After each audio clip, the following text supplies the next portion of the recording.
여러분 안녕하세요, 규미케입니다. 오늘 오프닝은 역대 가장 짧은 영국 왕실의 윌리엄 황태자가 지난 수요일 밤 폴란드 바르샤바에 있는 퀴어 레스토랑에서 식사하는 모습이 목격되어 화제였죠. 이 식당 단골들이 깜짝 놀랐다는데요. 왕실 관계자는 켄싱턴 궁전팀이 일하고 있던 곳 근처에 있는 레스토랑을 물색했고 윌리엄도 식사에 참가하기로 결정했다 라고 밝혔습니다. 원래 이 자리는 여성 12명의 생일 파티를 위해 예약이 되었으나 갑자기 어디서 보디가드가 나타나더니 이건 데이지의 생일 파티가 아니오 라고 말하자마자 윌리엄 황태자가 들어왔다죠. 식사 시간은 3시간이었고 윌리엄은 돼지고기 샌드위치를 먹었다고 합니다. 이러니까 또 LGBTQIA+ 커뮤니티에서 엄청 반겼죠.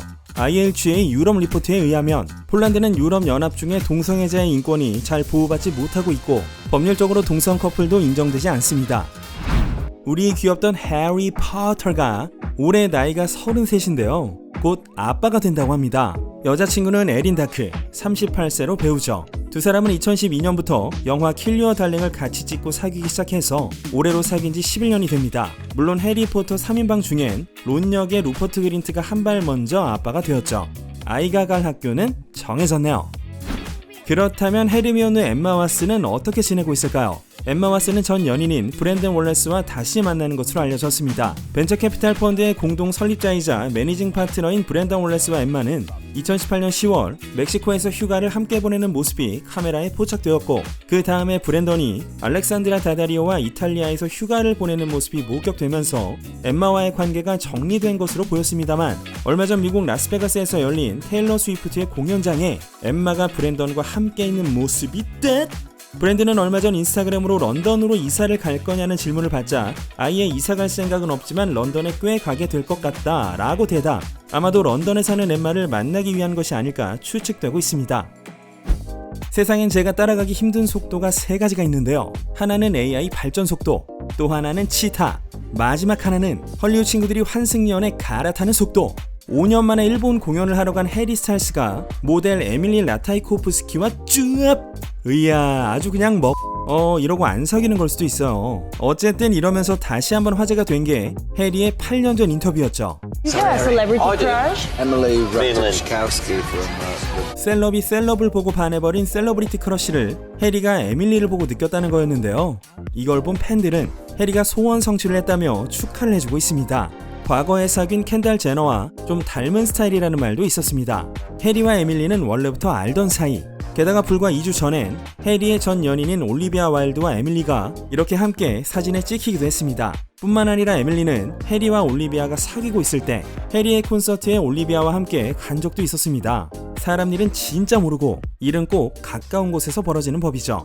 그리고 이 상황에 인터넷 키스 전문가들이 등판. 해리와 에밀리의 키스를 보며 해리가 어떤 노력도 하지 않고 있다. 에밀리 쪽만 적극적이네. 해리의 키스가 서투른 편인지 이 사람에게 키스를 하고 싶지 않은 것인지 생각해 봐야 한다. 이런 여러 가지 추리가 나오기도 했습니다. 의안이 오늘 무슨 날이야? 해리와 함께 원디렉션 멤버였던 제인과 셀레나 고메즈도 터졌죠. 사건의 발단은 3월 23일 뉴욕에서 레스토랑 접수 스텝 일을 한다는 한 틱톡 유저의 영상이었죠. 같은 업무를 하는 친구가 문자를 보냈는데 셀레나 고메즈와 제인이 가게에 들어왔다는 거. 이 소식 한 방에 젤레나가 탄생했다며 난리가 났습니다만 그럼 2010년대 초 셀레나 인터뷰를 보시죠. But if you had to pick, who would you pick for a kiss? Oh no. Zayn? 게다가 얼마 전부터 두 사람이 인스타 팔로우까지 하고 있었기 때문에 목적이 이끄는 삶 좋습니다. 그리고 또 얼마 전 제인의 여동생이 셀레나가 인스타에 올린 셀레나의 사진을 자기 인스타 스토리에 올린 것도 주목을 받고 있습니다. 기묘한 이야기에서 머리 빡빡 밀고 앞에 있는 건 죄다 날려버렸던 겸댕이 11 역의 밀리바비 브라운이 어느새 이렇게 훌쩍 성장해서 이젠 작가 데뷔를 한다네요. 얼마 전 밀리는 자신의 SNS를 통해 올해 9월 책을 출간한다는 소식을 알렸습니다. 제목은 19 Steps라는데요. 자서전 에세이 이런 게 아니라 제2차 세계대전을 배경으로 런던에 살고 있는 여성 넬리 모리스에 대한 본격적인 역사소설이라네요. 근육 빡빡이 드웨인 존슨이 소녀가 되었습니다. 한번 보시죠. Handsome? Yeah. Wait, what do you mean handsome? Handsome? Girl. What do you mean I'm a girl? No, I'm a boy. You're a girl. I'm a boy. You're a girl. I'm a girl? No, I don't need more makeup. Yes, you I think do. I'm good. You're not good. I really have a feeling I'm good. We don't need blender. What? I don't need blender. 드웨인은 10분 후에 중요한 줌 미팅이 있었는데 이 일로 인해 취소되었으며 아이들이 드웨인의 머리에 칠한 핑크 립스틱이 다 닳아 없어질 때까지 1시간이 걸렸다고 합니다. 이걸 본 제이슨 모모아는 최고네, 천국에 살고 있구만 이라고 댓글을 달았습니다. 자, 이런 천국 여러분은 어떠신가요? 얼마 전 제설차에 치여 30곳 이상이 골절된 중상을 입은 호크아이 제레미 레너가 근황을 전했습니다. 이 영상을 보시면 제레미가 잘 걷고 있는 것처럼 보이지만 이건 반중력 트레드밀로 하체를 압력백으로 덮어 하지 부담을 줄인 상태에서 보행 훈련을 가능하게 하는 머신입니다. 그래서 제레미는 자기 의지로 회복하기 위해 다른 수단을 찾아야 했다라고 코멘트를 썼죠. 얼마 전 ABC의 다이앤 소이어와의 단독 인터뷰도 일부 공개되었는데요. 한번 보시죠. I do it again. You do it again? Yeah, I do it again. Because it's going right at my nephew. 다음은 당시 911 신고 음성입니다. Someone's been run over by a snowcat. Hurry. He's been crossed. There's a lot of blood over here. He is in rough shape. Keep breathing, man. Keep fighting. Hang in there, brother. This was the sound of someone that was dying. 8 ribs broken in 14 places. Right knee, right ankle broken, left leg tibia broken, the left ankle broken, right clavicle broken, right shoulder broken, face eye socket, the jaw, the mandible broken, lung collapsed, pierced from the rib bone, your liver. I heard that you had, in sign language, you said to your family, I'm sorry. Yeah. Sorry. I chose to survive. 네, 생사의 경계를 넘나든 고통스러운 사고였음에도 모든 통증을 기억하고 있음에도 또다시 조카를 위해서라면 같은 일을 할 거라는 제레미 레너의 빠른 쾌유와 아름다운 복귀를 기원합니다. 또한 제레미는 현지 시간 4월 11일에 LA에 있는 리젠시 빌리지 극장에서 열리는 자신의 쇼 레너베이션의 월드 프리미어에 참석한다고 하네요. 영국 스코틀랜드 출신의 인기 가수 루이스 카팔디가 비행기 안에서 서프라이즈 퍼포먼스를 선보여 화제가 됐죠. We'll get it for you. 승무원인 척하면서 승객들 앞에 등장해서 음료나 스낵을 나눠주고 I apologize, everybody. Someone's sleeping. I miss knowing what you think. 노래도 멋지게 하더니 Thanks. Thanks very much. My name is Ed Sheeran. 팬 서비스에 위트 있는 마무리까지. 저도 오늘 낮엔 루이스 카팔디 앨범을 좀 들어야겠습니다. 추천곡은 Forget Me. 아이언맨 로버트 다우니 주니어가 씹은 껌이 경매에 출품되었습니다. 지난달 존 파브로 감독의 할리우드 워크 오브 페임 세레머니가 있었는데요. 여기에 로다주가 등장을 해서는 장난으로 씹던 껌을 존 파브로의 이름이 새겨진 별 모양 플레이트에 붙여둔 것이죠. 현장에 있는 출품자가 이 껌을 가져다가 이베이에 올렸고 출품란엔 로버트 다우니 주니어의 DNA를 발견할 수도 있다 라고 썼습니다. 입찰 가격은 $55,000로 상당히 큰 액수죠. 그래서인지 입찰 건수는 빵건입니다.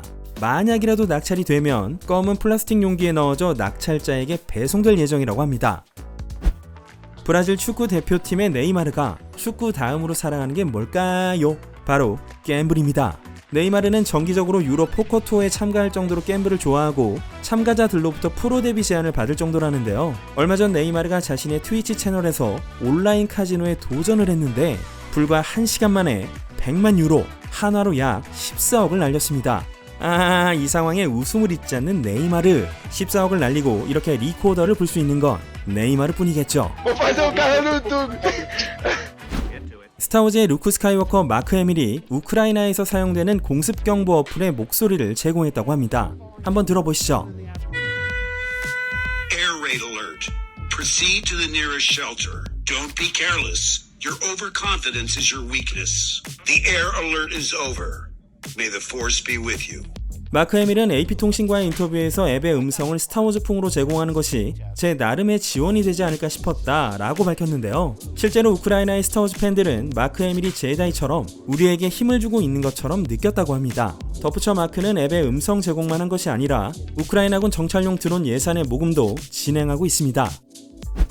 많은 분들이 들으셨을 소식입니다만 마블에 새롭게 등장한 빌런 캉을 연기한 배우 조나단 메이저스의 폭행 시비의 전말입니다. 미국 현지 시간 지난주 토요일 오전 11시에 30대 여성의 신고 전화를 받고 출동한 경찰에 의해 배우 조나단 메이저스 33세가 뉴욕 맨해튼 첼시 22번가 근처에 있는 자택에서 체포되어 교살 미수, 폭행, 학대 혐의로 기소됩니다. 지금부터는 뉴욕 경찰 대변인의 브리핑 내용입니다. 조나단의 여자친구가 직접 폭행을 당했다고 경찰에 알렸고 즉시 경찰이 출동. 현장에서 아무런 트러블 없이 순순히 체포 후 구금했습니다. 두 사람은 브루클린에 있는 술집에서 나와 택시를 타고 이동 중 조나단이 다른 여성과 문자를 주고받는 걸 본 조나단의 여자친구가 그 여자가 누군지 알아보려고 휴대폰을 보여달라는 과정에서 말다툼이 벌어졌고, 휴대폰을 잡기 위해 자신이 손을 뻗자 조나단이 그 손을 잡은 채 뺨을 때렸으며 목을 졸랐다 라고 주장했습니다. 이 여성은 귀 뒤쪽에 열상, 얼굴에 타박상, 목에 경상을 입었고 지역 병원으로 옮겨져 안정을 취하고 있으며 신원은 본인의 요청에 따라 비공개합니다.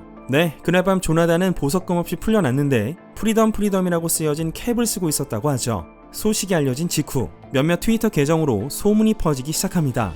첫째, 요즘 뜨는 배우가 있는데 직업적으로나 사생활이 악랄하고 잔인한 인간이다. 둘째, 누군가와 거래를 통해 큰 영화에 캐스팅되어 빠른 성공을 거뒀다 라는 등의 이야기였는데요. 현재는 업데이트가 없을 뿐만 아니라 모두 삭제된 상태. 조나단 메이저스의 변호사는 그는 아무 잘못도 저지르지 않았다는 결백을 주장하며 더 이상 그의 이름이 부정적으로 거론되지 않도록 조속히 이 문제를 정리할 것이라는 내용의 이메일을 여러 언론사에 전달했고, 사건 발생 당시 두 사람이 승차하던 택시 안의 블랙박스 영상과 운전자의 목격담, 여자친구가 신고를 처리한다는 두 종류의 서면을 입수했다고 발표했습니다. 변호사의 성명에 따르면 여성이 감정적인 위기에 빠진 상황이었기 때문에 경찰은 절차에 따라 조나단을 체포할 수밖에 없었다죠. 여자친구의 메시지 전문은 이렇습니다. 이 메시지를 보면 무사하다고 알려줘. 당신이 기소될 일은 없대. 내 부상을 보고 우리가 싸웠기 때문에 형식상 체포했어야 했을 뿐이라는 말뿐이었어. 당신을 체포하다니 너무 화가 나. 이런 상황이 벌어지게 해서 미안해. 더 이상 일을 크게 번지지 않도록 할게. 당신 핸드폰을 뺏으려던 건 내가 잘못한 거라고 말했어. 난 지금 막 퇴원했어. 당신도 나오면 전화 줘. 사랑해. 그리고 몇 시간 후 내 상태를 확인한다고 다시 전화가 왔어. 난 이게 폭행이 아니라고 여러 번 설명했고 난 이번 고발에 대해 아무것도 승인한 게 없어. 여러 건의 서류를 넘겨받아서 읽었는데 이건 그런 사건이 아니니까 바로 철회해달라고 분명하게 전했어.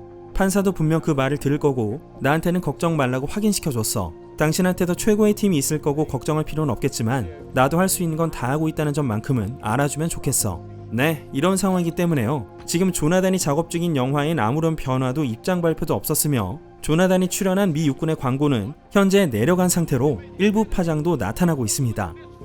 네, 오늘은 여기까지 하겠습니다. 얼마 전 공개된 존윅4의 리뷰 영상과 팟캐스트 필름 보이즈의 파벨만스와 스필버그의 영화 세계 특집도 즐겨주시면 감사하겠고요. 남은 주말 산뜻하게 보내시면 좋겠습니다. 지금까지 주간 김용케 K였습니다.